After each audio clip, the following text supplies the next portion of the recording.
Leemos la palabra del Señor y lo hacemos en el nombre de nuestro Señor Jesucristo. Dice: entonces me fue dada una caña semejante a una vara de medir, y se me dijo: levántate y mide el templo de Dios y el altar y a los que adoran en él.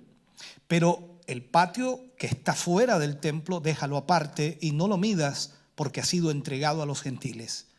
Y ellos hollarán la ciudad santa 42 meses. Y daré a mis 2 testigos que profeticen por 1260 días, vestidos de cilicio.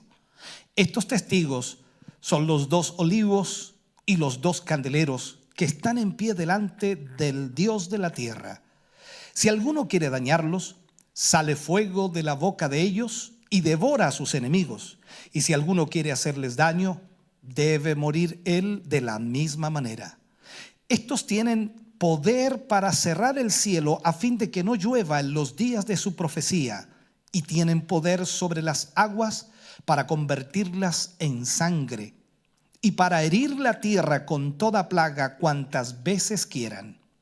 Cuando hayan acabado su testimonio, la bestia que sube del abismo hará guerra contra ellos y los vencerá y los matará. Y sus cadáveres estarán en la plaza de la gran ciudad, que en sentido espiritual se llama Sodoma y Egipto, donde también nuestro Señor fue crucificado. Y los de los pueblos, tribus, lenguas y naciones verán sus cadáveres por 3 días y medio y no permitirán que sean sepultados. Y los moradores de la tierra se regocijarán sobre ellos y se alegrarán y se enviarán regalos unos a otros, porque estos 2 profetas habían atormentado a los moradores de la tierra.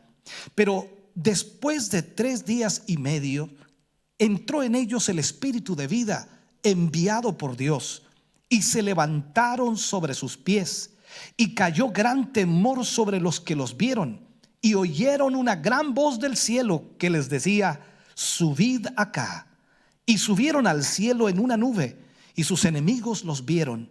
En aquella hora hubo un gran terremoto, y la 10ª parte de la ciudad se derrumbó, y por el terremoto murieron en número de 7,000 hombres, y los demás se aterrorizaron y dieron gloria al Dios del cielo.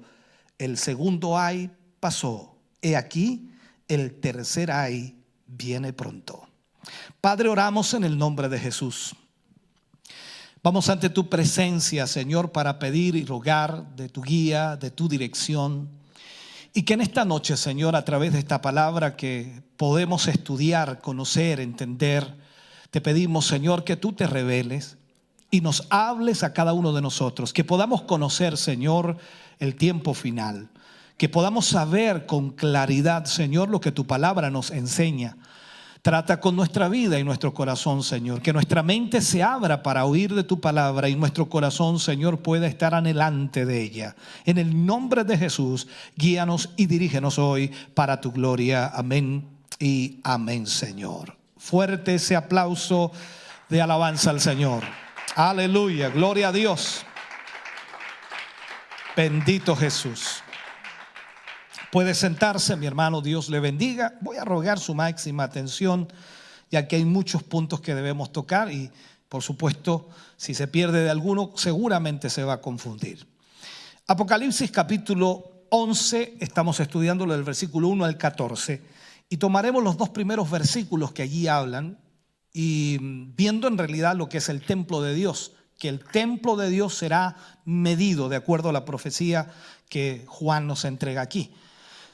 Si tenemos en cuenta que el libro de Apocalipsis fue escrito alrededor del año 90 después de Cristo, y en la historia misma revisada, el templo de Jerusalén fue destruido en el año 70 después de Cristo. O sea, tenemos entonces que suponer necesariamente que el templo que Juan vio en su visión y que debía medir sería un templo totalmente nuevo, no el templo que había sido ya destruido hacía 20 años. Ahora bien, pensar en que los judíos pueden volver a reedificar su templo en Jerusalén parece algo imposible en el día de hoy. ¿Por qué? Porque la verdad es que en la actualidad muchos judíos ortodoxos, aunque hablan acerca de esto, sueñan con esta idea, quieren construir, pero el lugar está ocupado por la cúpula de la roca, que según la tradición, por supuesto, le pertenece a los musulmanes. Y según la tradición, es un lugar en donde se supone por los musulmanes que Mahoma ascendió al cielo. Y es por tanto considerado el tercer lugar sagrado para el mundo islámico. Actualmente está bajo la jurisdicción o el control musulmán. Y pensar que los israelitas pudieran llegar a construir o arrebatárselos para construir el templo es muy difícil, es inconcebible en el actual ambiente político que existe hoy día en el Medio Oriente. Algunos expertos judíos han investigado, han analizado, han visto la historia, han visto pergaminos y también, por supuesto, de alguna manera mapas que les puedan dar una ubicación más exacta del templo. Y recientemente ellos han buscado y han encontrado que la ubicación real del templo está localizada justo al norte de la cúpula de la roca, o sea, en un área donde sí sería posible la construcción del nuevo templo. Según ellos, el atrio del templo coincidiría con la cúpula de la roca, o sea, no es el templo, sino el atrio del templo, que estaría fuera del templo, eso coincidiría con la cúpula de la roca, algo que estaría de acuerdo con lo que el libro de Apocalipsis dice, que el atrio está fuera del templo y debería ser dejado aparte sin ser medido porque había sido entregado a los gentiles. Entonces, como podemos ver en este sentido, nosotros podemos ver la realidad de lo que puede suceder en Israel en este tiempo. Y la pregunta que nos hacemos o la acotación que podemos hacer, ¿cómo van a poder los israelitas construir su templo allí?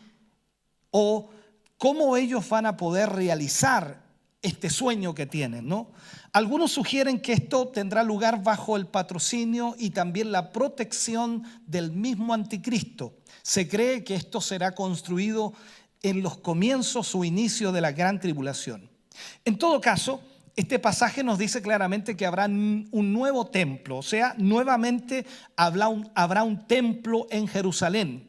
Y otros pasajes de la Escritura sabemos también que nos hablan acerca del anticristo, que se sentará como si fuera Dios en el templo que Israel construirá. Es muy probable, hermano querido, que la reedificación del templo despierte un gran interés por la vida espiritual en Israel. De hecho, Juan no solo debía medir el templo, sino también, de acuerdo a lo que dice la Biblia, a los adoradores. O sea, ahí nos preguntamos nosotros, ¿quiénes son los adoradores del templo? No lo sabemos específicamente, pero quizás representan el futuro remanente de Israel, que adorará a Dios en el templo reconstruido. Y en ese caso, el hecho de medirlos puede tener que ver con saber cuántos o quiénes son. ¿Ya? En cierto sentido, entonces, se establece un contraste entre estos que adoran a Dios en su templo y aquellos que más adelante serán presentados como adorando también a la bestia. No los mismos, pero sí, por supuesto, viendo que muchos adorarán a la bestia. Dios mide a sus adoradores aquí para saber quiénes son suyos y quiénes no lo son. Y más tarde, la bestia hará algo parecido con el fin de sellar a los que son suyos. Eso lo habla el libro de Apocalipsis capítulo 13. En cuanto a la orden de medir el templo, es curioso que después de que Juan nos proporciona, por supuesto, estos datos o esta estadística, nos va mostrando de alguna manera lo que sucede después de hacerlo. Lo primero, nos percatamos inmediatamente en el texto que dice, el patio del templo es dejado aparte, o sea, no lo mide, porque la voz le dice, no midas el patio del templo. En el antiguo templo de Herodes había un patio exterior que estaba destinado como lugar de oración para los gentiles, no para los judíos, para los gentiles. Seguramente sea a este patio al que se refiere la prohibición que Juan recibe de no medir ese lugar, porque la Escritura dice, pero el patio que está fuera del templo, déjalo aparte y no lo midas, porque ha sido entregado a los gentiles. La idea entonces de dejarlo aparte implica cierto rechazo de parte de Dios hacia este patio exterior.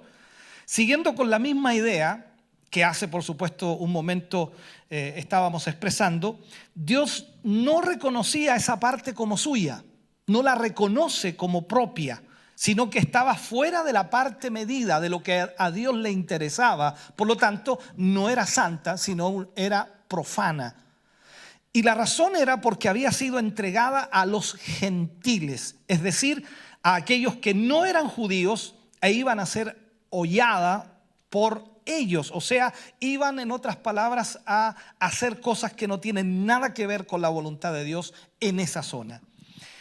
Luego de eso, vemos también que la santa ciudad, así lo menciona, la santa ciudad o la ciudad santa será hollada por los gentiles durante 42 meses.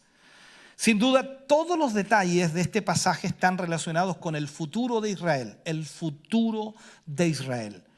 Dios no se ha olvidado de su pueblo. Hasta el día de hoy Israel sigue siendo el pueblo de Dios. Nosotros somos el pueblo injertado en el pueblo de Israel. Somos pueblo de Dios, pero somos el pueblo injertado.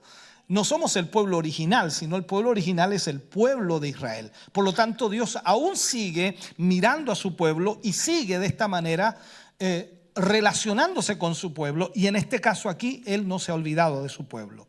Todavía tiene planes gloriosos para Israel. De forma milagrosa, el templo, de acuerdo a la visión de Juan, habrá vuelto a ser edificado y los cultos y el funcionamiento de todo lo que Dios quería volverá a hacerse allí. Aunque eso sí, en medio de la hostilidad gentil a su alrededor, porque muchos se opondrán también a esto. Esta situación nos dice de alguna manera en el texto que se va a prolongar durante 42 meses. Habrá una pugna, una lucha, una presión, y esto es equivalente a 1260 días. Este periodo de tiempo en sus diferentes modalidades aparece varias veces en Apocalipsis, mostrándonos por supuesto que de algún modo hay cierta relación entre ellos. Vamos a ver un poquito y vemos también que los gentiles, de acuerdo a Apocalipsis 11:2, dice, hollarán la ciudad santa, 42 meses. O sea, aquí vemos entonces inmediatamente que Juan hace aparecer en la visión que él tiene, por supuesto, y nos dice a nosotros en lo que él escribe, la aparición de dos testigos. Y dice él, los dos testigos de Dios profetizarán por 1260 días y a la bestia se le dio autoridad para actuar 42 meses. Aquí lo vemos en Apocalipsis 13:5 también esta realidad. Ahora, este periodo de tiempo aparece por primera vez con el profeta Daniel. Cuando usted lee el Antiguo Testamento, y sobre todo que Daniel, que es el símil de Apocalipsis en el sentido de profecías, entonces aparece allí esta realidad. Y es interesante la mención que hace de la última semana de años, o sea, es decir, los últimos 7 años que Daniel habla en el capítulo 9, versículo 27. Allí aparece un personaje también muy siniestro en lo que es la visión de Juan, que durante la primera mitad de esa semana, es decir, durante los 3 años y medio primeros, hará pactos con todos, pero cambiará drásticamente en la segunda mitad de la semana, haciendo cesar, dice, el sacrificio y la ofrenda en el templo. Seguramente el periodo de 1260 días descritos en Apocalipsis 11, versículo 1 y 2, en los cuales el templo de Jerusalén estará funcionando, estará realizando los sacrificios, debemos entonces asociarlo con la primera parte de esa semana de años descrita en Daniel. Quizá el hecho de que Israel pueda levantar nuevamente su templo al comienzo de ese periodo se deba a alguno de los pactos que este personaje logre hacer. Cuando digo este personaje estoy hablando en realidad del anticristo. Pero vemos aquí en Apocalipsis 11, versículo 3 en adelante, donde Juan describe que aparecen los dos testigos. Y lo primero que tenemos que nosotros buscar de estos dos testigos es la misión que ellos tienen y la duración de su misión, porque tienen un tiempo, ¿ya? Juan introduce de repente estos dos testigos y ellos tendrían la misión de profetizar, y así lo dice: y daré a mis dos testigos que profeticen por 1260 días vestidos de cilicio. O sea, ¿cuál era la misión? Profetizar. ¿Cuánto tiempo? 1260 días. El Antiguo Testamento terminaba anunciando que Dios enviaría un mensajero especial, preparando, por supuesto, la llegada del día del Señor. Eso es lo que dice el Antiguo Testamento cuando termina. En Malaquías capítulo 4, versículo 5, lo habla muy claramente. Dice: he aquí, yo envío al profeta Elías antes que venga el día de Jehová grande y terrible. Ahora bien, en nuestro pasaje en Apocalipsis se nos dice que hay dos testigos y no uno solo. De acuerdo a lo que leíamos recién, Malaquías dice que es Elías, pero aquí habla de dos testigos, no uno solo. Esto tampoco sería de extrañar, y aquí tenemos que entender algo que va más profundo todavía que lo que nos dice el texto, ya que el Señor mismo, durante su ministerio terrenal, envió a sus discípulos a predicar. ¿Cuántos se acuerdan de cuántos enviaba? De dos en dos en las ciudades donde debían ir. Y eso también debemos entenderlo y buscamos más. Y también porque según decía la ley decía que para que hubiera un testimonio que tuviera valor legal, debía ser corroborado al menos por dos testigos. Eso lo dice Deuteronomio 17:6. Por lo tanto, el doble testimonio de estos dos testigos debía ser tenido en consideración por quienes les escucharan. La misma vestimenta de los dos testigos reflejaba, por supuesto, de alguna manera que el contenido de su mensaje tenía relación con esto. Se nos dice que estaban vestidos de cilicio, una vestimenta que indicaba lamentación y duelo. Normalmente en la Biblia nosotros vemos que cuando alguien se vestía de cilicio era porque estaba de duelo o estaba, por supuesto, con lamentación o arrepentimiento de alguna forma. Y sería muy apropiado, por supuesto, si estaban denunciando el pecado de los hombres y anunciando al mismo tiempo el día de la ira de Dios. Eso es lo que estarían profetizando los dos testigos. Aunque la mayoría de los comentaristas parecen tener un interés especial por descubrir cuál es la identidad de estos dos testigos, la palabra de Dios, por supuesto, solo nos proporciona datos sobre su misión.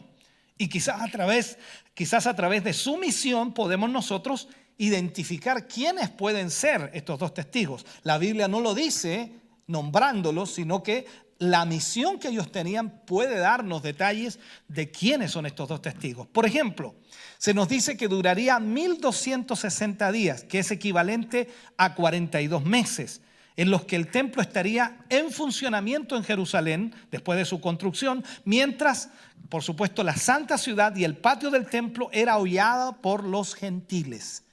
Por lo tanto, es muy probable que estos testigos estuvieran profetizando, ¿dónde? En Jerusalén, durante ese mismo periodo, en la primera mitad de los 7 años finales de los que habló, por supuesto, el profeta Daniel. Como más adelante vamos a ver, por supuesto, y vamos a estudiar en este mismo capítulo, su testimonio va a terminar cuando aparezca la bestia y haga guerra contra ellos y los mate, quedando sus cadáveres expuestos en la plaza de Jerusalén. Eso es lo que dice el texto. Y con este acto, por supuesto, se daría comienzo a la segunda parte de estos 7 años finales. Veamos aquí entonces. La Biblia y Juan, cuando habla acerca de los dos testigos, los menciona y dice los 2 olivos y 2 candeleros. Como acabamos de decir, no se revela la identidad, el nombre de estos testigos, pero a cambio se nos dan numerosos detalles sobre su obra, lo que hacen, lo que realizan. Y todos ellos relacionados con otros personajes de la Biblia y sobre todo del Antiguo Testamento. En esta ocasión son descritos simbólicamente como los olivos y 2 candeleros. Estos testigos, de acuerdo a lo que dice el texto de Juan, son los 2 olivos y los 2 candeleros que están en pie delante del Dios de la tierra. Evidentemente, este simbolismo es tomado del profeta Zacarías cuando habla acerca de los 2 olivos. Por lo tanto, lo que estamos viendo es que el final de los tiempos, o en el final de los tiempos, Dios levantará a 2 testigos especiales de dentro del mismo pueblo de Israel con el fin de hacer volver a la nación a su fidelidad a Dios.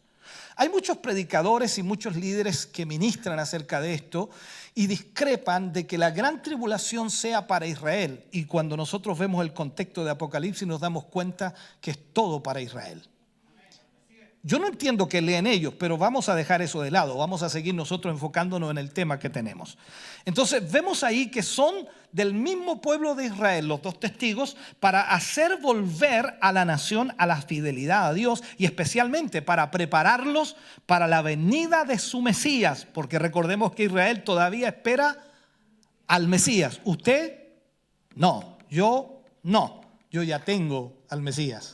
Usted también ya tiene al Mesías. Yo casi dijo, lo estoy esperando. No, nosotros ya lo tenemos. Es nuestro Salvador. Se llama Jesucristo. Amén. Entonces ellos esperan a su Mesías, al Señor Jesucristo. Lo otro que destaca ahí Juan dice la protección divina sobre los 2 testigos. ¿Cómo Dios protege a estos 2 testigos? Porque están por 1260 días, escúcheme bien, para que puedan desempeñar esta misión, para que ellos puedan realizar esta misión en el mundo hostil que están viviendo, Dios los equipara con poderes milagrosos para su propia protección. Dice, si alguno quiere dañarlos, sale fuego de la boca de ellos y devora a sus enemigos. O sea, mejor ni meterse con ellos. Y si alguno quiere hacerles daño, el que quiera hacerle daño, para interpretar, debe morir de la misma manera que quería hacerles daño a ellos. O sea, ningún poder humano podrá detenerles. Ningún poder humano podrá detenerles. Como otros profetas en tiempos pasados, ellos también serán preservados milagrosamente hasta que hayan cumplido su misión. Hasta que hayan ejecutado lo que Dios tenía para ellos. Recordemos un poquito. Por ejemplo, Moisés fue protegido frente a Faraón y Elías frente a la malvada Jezabel, por hacer solamente una memoria. Entonces, es más, todos aquellos que pretendan dañar a estos 2 testigos serán juzgados en el acto. Aquí no es que van a tener que ir frente a un juez y ver la situación y reunir. No, ellos en el acto serán juzgados. O sea, alguien que se levante. Me recuerda mucho a Eliseo cuando se burlaban de él los muchachos y le decía, calvo, sube, calvo. Y él los reprendió y salieron 2 osos y chao, en el acto. O sea, a eso me refiero. Entonces, en este sentido, el pasaje dice que sale fuego de su boca que devora a sus enemigos. Otra vez, el profeta Elías es un buen ejemplo en esto y totalmente claro, ¿no? Cuando dio la orden de su boca, dice, y cayó fuego del cielo sobre sus enemigos. Recuerde usted que hay un pasaje en donde venían a buscar los soldados a Elías. Varón de Dios, le decía, el rey te llama. Y él decía, si soy varón de Dios, que descienda fuego y los consuma. ¡Fua! Dios mío. De esos hombres necesitamos hoy día, ¿no? Ahora, podemos imaginarnos entonces la ira de sus enemigos. Imaginémonos entonces la ira del mundo hacia estos 2 testigos. Porque tendrán no tan solo que escuchar el mensaje de la palabra de Dios que ellos entregarán, sino también ellos ejecutarán juicios sobre el mundo. Y no podrán silenciarlos de ninguna manera. No podrán acallarlos de ninguna manera. ¿Qué es lo que vemos ahí? El poder sobrenatural de su ministerio, lo vamos a llamar así, el poder sobrenatural de su ministerio. El poder divino que les será concedido a estos 2 testigos. No solo tienen como finalidad protegerles de la hostilidad del mundo, de sus enemigos, sino también acreditar su predicación. O sea, ese poder va a marcar la diferencia de que ellos están hablando en el nombre de Dios. De acuerdo al versículo, dice, estos tienen poder para cerrar el cielo a fin de que no llueva en los días de su profecía. Y tienen poder sobre las aguas para convertirlas en sangre y para herir la tierra con toda plaga cuantas veces quieran. Estos testigos estarán capacitados para realizar 3 clases de milagros o señales, de acuerdo a lo que Juan nos revela en este pasaje. De acuerdo a eso, tienen poder para cerrar el cielo a fin de que no llueva en los días de su profecía. Esta mención nos recuerda inmediatamente y nos lleva al Antiguo Testamento, Primera de Reyes capítulo 17, en donde Elías, frente al rey Acab, él dijo, no lloverá. ¿Recuerda usted eso que dijo? Y no llovió. O sea, aquí vemos algo importante. Luego tenemos que tienen poder sobre las aguas para convertirlas en sangre. Y en este caso la referencia es a Moisés, quien fue dotado, por supuesto, con un poder semejante cuando estaba frente a Faraón y convirtió las aguas del río Nilo en sangre. Eso sale en Éxodo capítulo 7. Luego Juan nos dice, y para herir la tierra con toda plaga cuantas veces quieran. Nuevamente recordamos las plagas de Egipto que vinieron por medio del ministerio de Moisés. Como vemos, este tipo de milagros fueron propios de épocas de gran hostilidad contra Dios y contra sus siervos.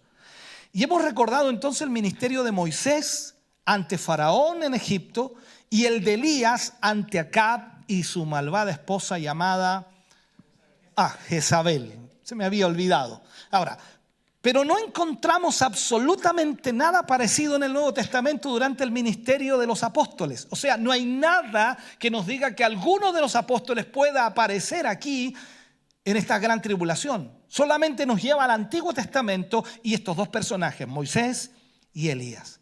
Esto nos indica entonces que en el futuro que describe el libro de Apocalipsis habrá también muchos enemigos muy poderosos y será necesario este tipo de milagros para vencer la resistencia que habrá en contra de Dios o en contra del mensaje de Dios.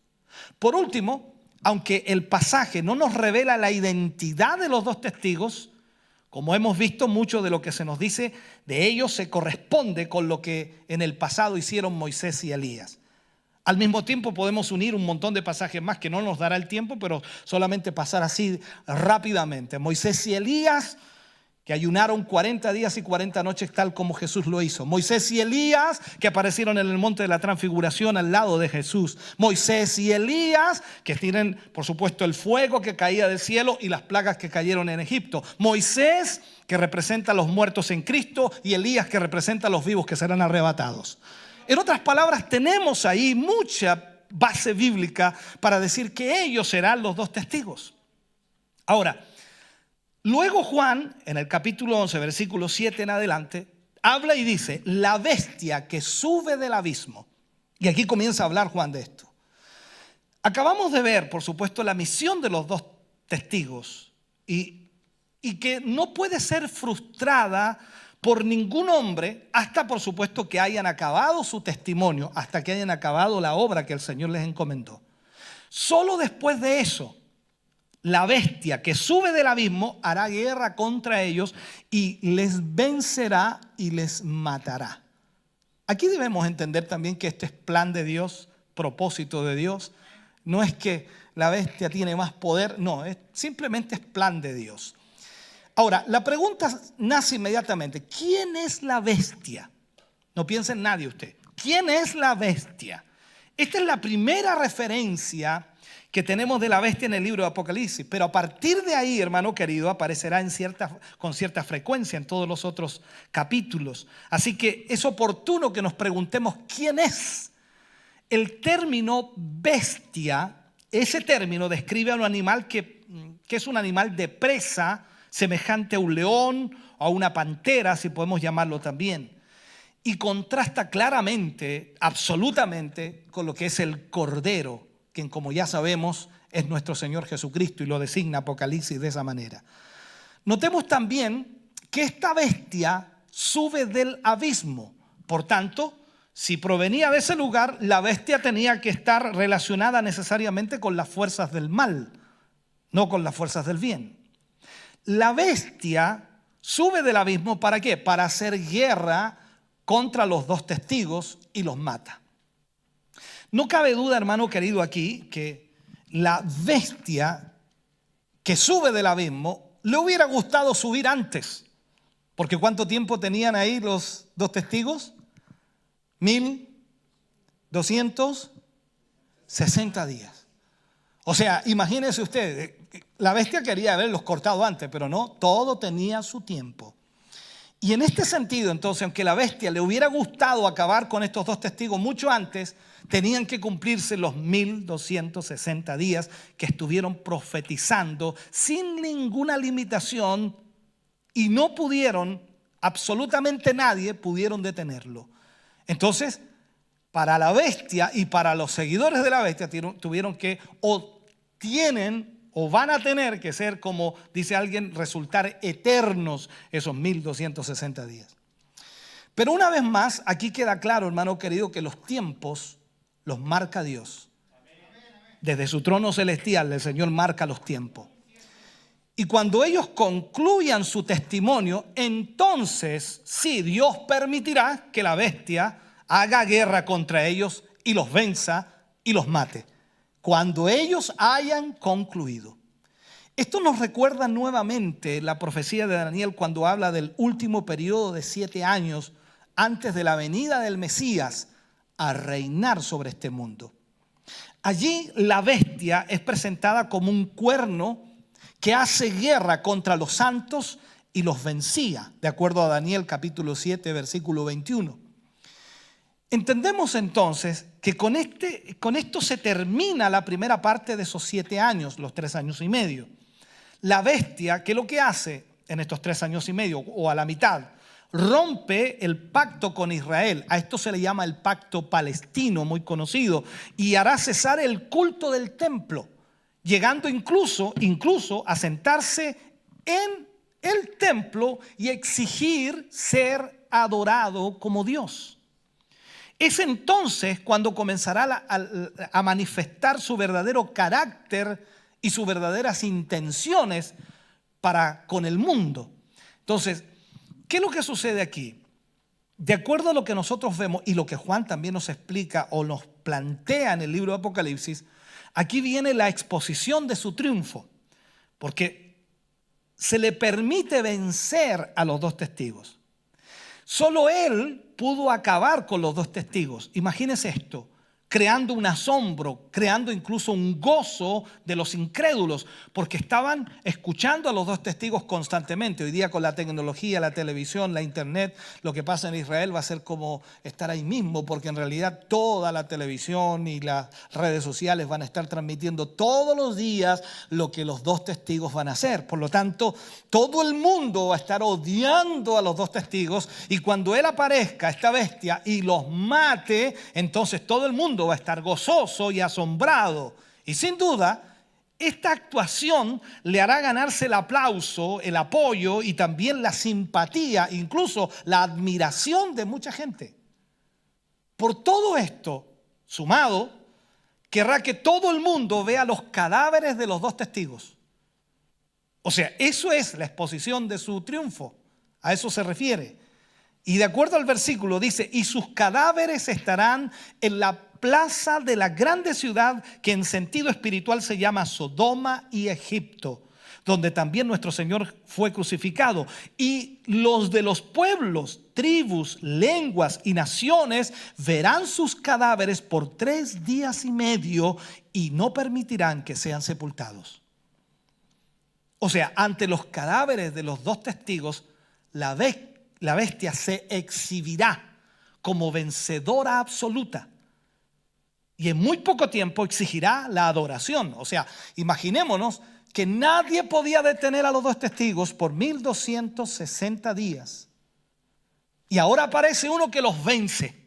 ¿Qué piensa usted? Dice, este tiene más poder. Este tiene más poder. Entonces hará creer a los hombres que no hay nadie más fuerte que él.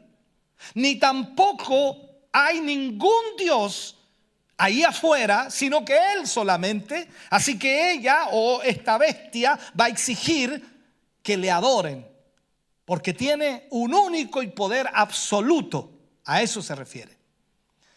Pero el hecho de no permitir también que los dos testigos sean sepultados no solo tendrá como objetivo que todas las personas los vean allí en la plaza de Jerusalén y admiren su triunfo contra aquellos que parecían invencibles, sino que también pudiera servir de escarmiento para otros.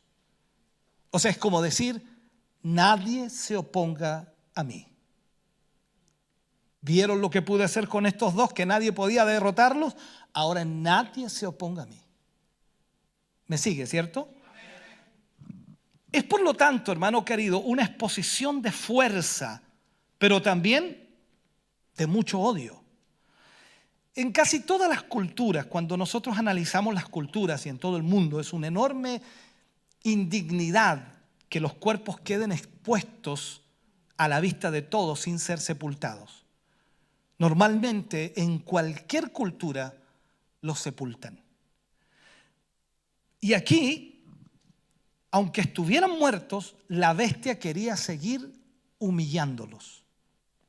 Esa era la finalidad. Odiaba con todas sus fuerzas a quienes eran los dos testigos y lo que habían predicado o profetizado. Y no solo ella, no tan solo la bestia, sino que también las gentes de todos los lugares sentirán el mismo resentimiento contra ellos. Por eso nos dice que todas las personas, los pueblos, las tribus, lenguas y naciones querrán ver sus cadáveres allí. Así que imagínense la televisión transmitiendo minuto a minuto, hora a hora, día a día, los cadáveres allí. Será un espectáculo a nivel mundial. Habrá una expectación por ver a aquellos que por 3 años y medio, entienda esto por favor, habían estado profetizando de parte de Dios sin que nadie pudiera impedírselo, pero también trayendo plagas y juicios sobre la tierra. Seguramente, y lo digo nuevamente, será transmitido por las televisiones, por todo el mundo y circularán, por supuesto, por todas las redes sociales, ampliamente por internet, porque eso es un hecho. Y frente a aquellos impotentes cadáveres que estarán allí en la plaza de Jerusalén, la bestia va a aparecer como el único poder supremo. Otro detalle importante aquí es el lugar en el que todo esto se llevará a cabo. Se nos dice, de acuerdo al versículo, sus cadáveres estarán en la plaza de la grande ciudad que en sentido espiritual se llama Sodoma y Egipto, donde también nuestro Señor fue crucificado. Una vez más, Juan no llega a mencionar el nombre de la ciudad, no nos da el nombre de la ciudad, sino que tenemos que deducirlo a partir de los datos que Juan nos proporciona. Pero con esto tiene también una intención concreta Juan y quiere mostrarnos el estado espiritual y social del lugar donde ocurren todas estas cosas. Entonces, ¿a cuál ciudad se refiere Juan? Empecemos a notar que la identifica en el sentido espiritual con Sodoma y con Egipto. Ambas ciudades, por supuesto, conocidas en la Biblia por su maldad y por haber experimentado los juicios de Dios. Sodoma representa la soberbia, la perversión, la corrupción moral, mientras que Egipto nos recuerda la esclavitud, la opresión, la tiranía a la que el pueblo de Dios estuvo sometido y sujeto en el pasado. La verdad es que hay muchas ciudades en este tiempo, por supuesto, en el mundo, y que Juan podría haber estado refiriéndose en esta profecía, porque hoy día las ciudades son muy similares en realidad con estas características, pero solo hay una sola ciudad donde nuestro Señor fue crucificado. Y esta es una referencia inequívoca a Jerusalén. Por lo tanto, automáticamente nosotros nos damos cuenta cómo Juan interpreta o nos plantea esta visión que él tiene y nos dice cómo estaba esta ciudad, la forma de esta ciudad en lo espiritual y el lugar específico que era Jerusalén. Esta es una referencia inequívoca, hermano querido. Ahora, esta descripción que aquí se hace de ella, por mucho que nos sorprenda, no era nueva, absolutamente. El profeta Isaías ya había profetizado y se había referido en el pasado a los príncipes y al pueblo de Judá en términos muy parecidos. Príncipes de Sodoma, dijo él, y pueblo de Gomorra. No porque se estaba dirigiendo a Sodoma y Gomorra, sino que se estaba refiriendo acerca de los judíos, del pueblo de Israel. Ahora, aparentemente Jerusalén podría parecer una ciudad santa, pero a los ojos de Dios es un símbolo de persecución. Ahora, durante los siglos, Jerusalén ha perseguido a los siervos de Dios. Y finalmente, en un acto de maldad sin comparación, allí crucificó al Mesías, al Hijo de Dios. O sea, aquí podemos ver entonces que la situación es bastante compleja. Ahora, siguiendo con esta misma tradición homicida que Jerusalén ha tenido durante años, era el lugar en el que murieron y fueron expuestos los dos testigos, los cadáveres de estos dos testigos. ¿Y qué causó el hecho de que ellos hubieran sido muertos y se hubieran sido puestos allí por 3 días y medio? Dice Juan que causó la alegría del mundo por la muerte de los dos testigos. La alegría del mundo. La muerte de los dos testigos origina una jubilosa celebración por todo el mundo. Y Juan lo dice así: y los moradores de la tierra se regocijaron o se regocijaban sobre ellos y se alegraban y se enviaron regalos unos a otros. Y esto resulta como incomprensible. O sea, ¿cómo es posible que la gente se alegre porque murieron 2 personas? Pero ¿por qué tanto regocijo? Se debía a que finalmente aquellos 2 hombres de Dios habían sido silenciados. Y este comportamiento resulta extraño porque normalmente, y lo puedo decir así, cuando alguien muere, aunque haya sido un adversario político o religioso, siempre sus oponentes intentan expresar conceptos o recuerdos positivos sobre esa persona. Yo, al menos a todos los funerales que he ido, no he escuchado a nadie hablar mal del que se murió. Siempre es bueno. Tan bueno que era. Me imagino que solamente están recordando los momentos extraordinariamente buenos que tenía, que eran 2. Bueno, lo digo así, de esa manera. Ahora, en este caso, hermano querido, se trataba de profetas de Dios que habían cumplido fielmente con la misión recibida, o sea, habían sido obedientes a la voz de Dios. Y esto, hermano querido, siempre despierta el odio de las personas. Cuando usted es fiel a Dios, siempre va a despertar el odio de las personas. Aquí entonces, por fin, la verdad de Dios había sido acallada.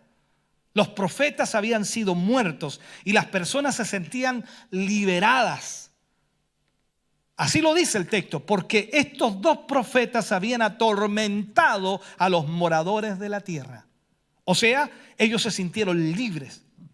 Ya no estarían allí para condenar sus pecados y ellos podrían vivir como les diera la gana, sin tener que escuchar las reprensiones de estos 2 profetas. Pero sin darse cuenta, al mismo tiempo que se habían liberado de los profetas de Dios, la bestia iba adquiriendo cada vez más dominio sobre los hombres. Realmente todo esto ya está, hermano querido, ocurriendo en nuestro mundo hoy día. La manipulación y el control de las sociedades y el control del mundo se está dando por todas partes.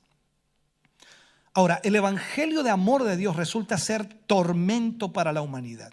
Es por eso que la ONU hace algún mes atrás dijo, y lo dijeron allí en la ONU, hermano querido, declararon que el evangelio era enemigo de la ONU. Así de simple. O sea, esperemos lo que viene, ¿no? Entonces, ¿qué es lo que sucede aquí? La humanidad celebra fiesta cuando por fin consiguen silenciar a Dios y a sus mensajeros. La predicación fiel del Evangelio siempre incomoda a los que no quieren convertirse a Cristo. Siempre los va a incomodar. Gracias a Dios, nosotros aquí no estamos más que felices porque conocemos al Señor. Entonces, un profeta que condena el pecado siempre será un tormento para quienes le escuchen. ¿Era así? ¿Será así? ¿Es así? Y lógicamente seguirá siendo. Si esto es cierto, tal vez entonces tenemos que entender algo. Preguntarnos entonces de alguna manera por qué en muchas partes la iglesia de Cristo vive tan tranquila en medio de este mundo, sin que nadie se sienta incómodo por su presencia. Qué increíble, ¿no? Quizás se deba a que hemos dejado de ser fieles a la palabra de Dios. Quizás se deba a que nuestra misión en este mundo la hemos perdido, la hemos extraviado o no la estamos ejecutando. Y ya para cerrar, que creo que ya es suficiente, ¿no? Dios mío. La resurrección de los dos testigos. Me encanta esta parte. ¡Wow! De acuerdo a Apocalipsis capítulo 11, versículo 11 al 14. Los dos testigos, los dos siervos del Señor son vindicados por Dios. O sea, aquí la alegría del mundo les duró poco. 3 días y medio nomás. Una vez más, la victoria que Satanás había logrado fue, ¿cómo le puedo decir? Más aparente que real. Miremos qué le pasó. De acuerdo al contexto bíblico dice, pero después de 3 días y medio entró en ellos espíritu de vida enviado por Dios y se levantaron sobre sus pies. O sea, ellos habían sellado su testimonio con su propia sangre, con su propia vida. Y ahora el Señor los defendió confirmando su testimonio cuando los levantó de entre los muertos. Resucitaron. Qué increíble, hermano querido. Estos hechos nos recuerdan inevitablemente la historia de nuestro Señor Jesucristo. 3 días. Él lo dijo. Así como el profeta Jonás estuvo 3 días en el vientre del pez, así es necesario que el Hijo del Hombre esté 3 días. Pero llegó el domingo, hermano. Y Él se levantó de entre los muertos. Entonces miramos la Escritura y miramos la palabra del Señor y toda sigue cumpliéndose. Y por la misma razón, por supuesto, estos 2 testigos que fueron testigos fieles del Señor, por supuesto, son resucitados. También en su caso, los que le crucificaron, en el caso de Jesús, aprovecharon la ocasión, recuerde usted, para menospreciarle, para humillarle. Todo lo que pudieron hacer en contra de él lo hicieron. Y cuando pensaban que ya habían acabado con él, de acuerdo a la Biblia, dice su padre lo resucitó de entre los muertos a los 3 días, haciendo enmudecer el triunfo de sus enemigos, haciendo enmudecer el triunfo de Satanás, haciendo enmudecer la fiesta de los demonios, porque así lo hizo el Señor Jesucristo. Bendito Dios. Déjeme terminar.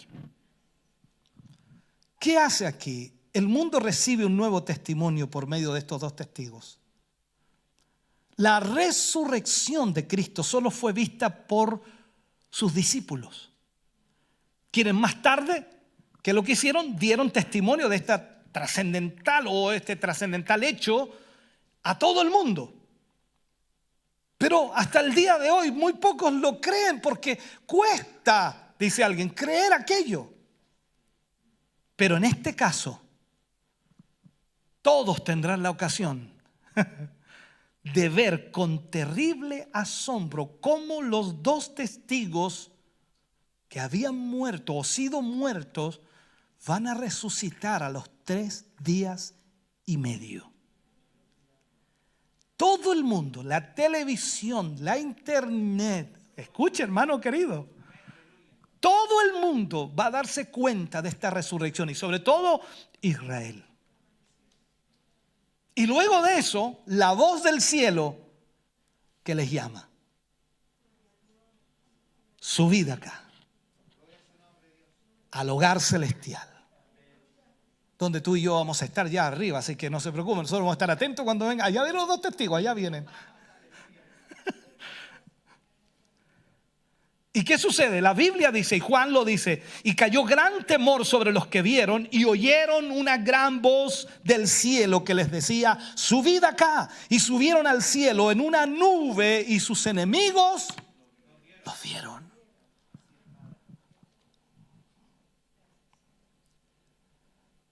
Tal vez en ese momento todo estaba siendo transmitido. Yo digo como tiempo pasado, lo leo de esa manera, pero usted entiende que va a ser tiempo futuro, ¿cierto? ¿Ya?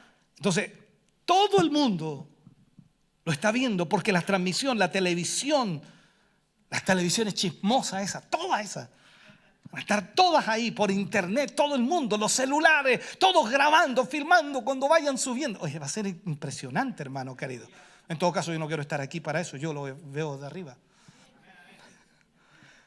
Como bien dijo Job, y cuando nosotros vamos al libro de Job, capítulo 20, versículo 5, dice, la alegría de los malos es breve y el gozo del impío por un momento. Entonces, de repente la alegría de los enemigos se convierte en un gran temor. El triunfo de los dos testigos de Dios implicaba entonces su propia derrota final, la derrota del enemigo. Otra vez había quedado en evidencia el poder de Dios, que es infinitamente mayor que el poder de la bestia. Y en cuanto a los dos testigos que acababan de ser resucitados, tal vez esperaríamos que reanudaran su ministerio, ¿no? de predicación, de profecía, pero Dios tenía otros planes para ellos y los llamó al cielo. Dios iba a hacer algo más después de la ascensión de los siervos que habían cumplido su misión, esos siervos que van al cielo. De acuerdo a la Biblia, dice, en aquella hora hubo un gran terremoto y la 10ª parte de la ciudad se destruyó. ¡Wow! Tremendo terremoto, hermano. Y por el terremoto murieron un número de 7,000 hombres. ¿Cuántos murieron en el último terremoto 2010 acá? 465 personas. Y la destrucción fue bien grande. Aquí van a morir 7,000. Así que échele más o menos una medición del terremoto, cómo tiene que ser. ¿Ya? Por eso que nosotros cuando leemos, tenemos que tratar de imaginar la magnitud de este terremoto que va a destruir, de acuerdo a esto, va a destruir la 10ª parte de la ciudad, se va a derrumbar. Entonces, aquí vemos la realidad. Dios, hermano querido, ha usado los terremotos en otras ocasiones en la historia bíblica para convencer a los hombres de su pecado y vindicar su palabra para que los hombres vuelvan a Él.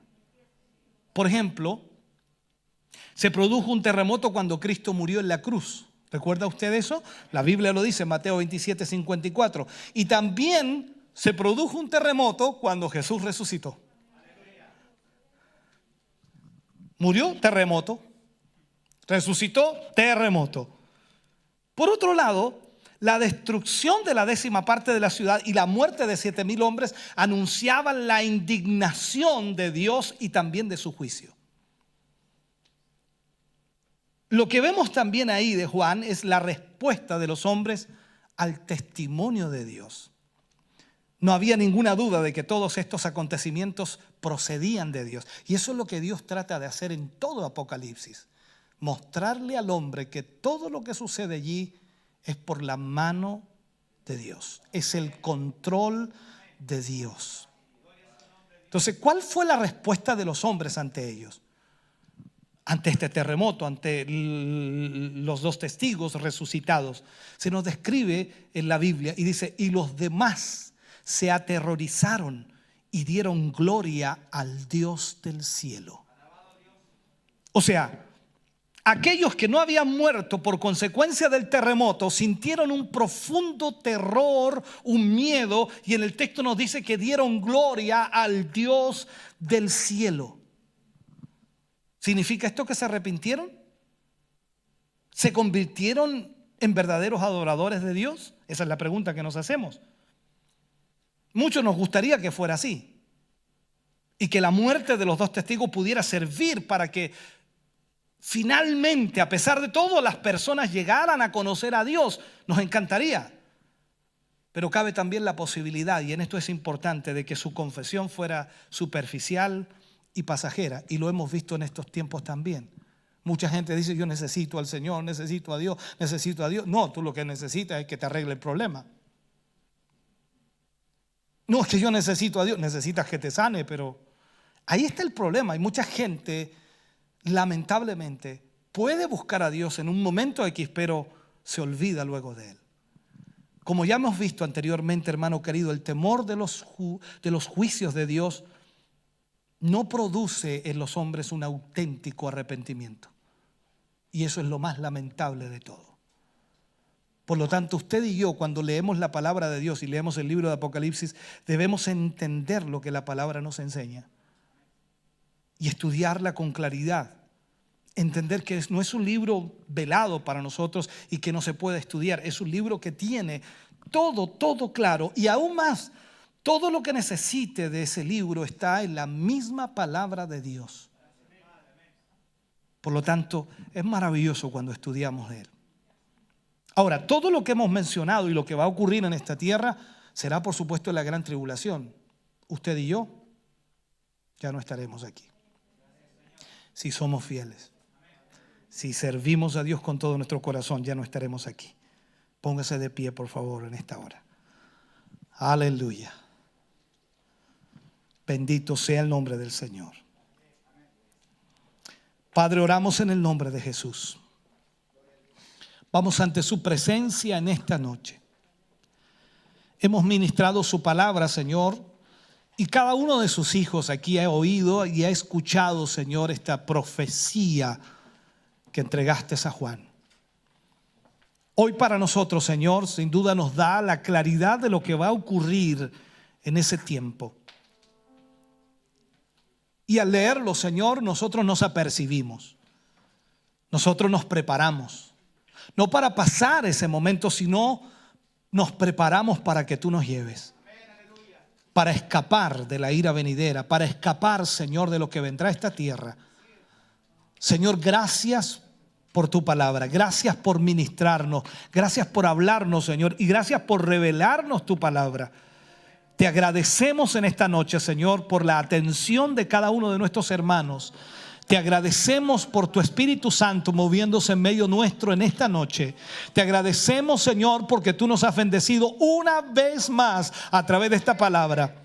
Gracias, mi Dios. Bendecimos a nuestros hermanos y hermanas. Fortaléceles y ayúdales, Señor. Si hay debilidades, Dios mío, trata en sus vidas para que en esta noche toda debilidad, Señor, sea afirmada y reafirmada en tu palabra. Crea convicciones firmes, Señor, en cada corazón para que confíen en ti, Señor, y crean con todo el corazón de que tú obrarás en sus vidas. Señor, gracias te damos por esta palabra. Te agradecemos tu misericordia y tu bondad hoy, para tu gloria. Amén y amén, Señor. Fuerte ese aplauso de alabanza al Señor. Aleluya, bendito Dios. Aleluya. Cantamos al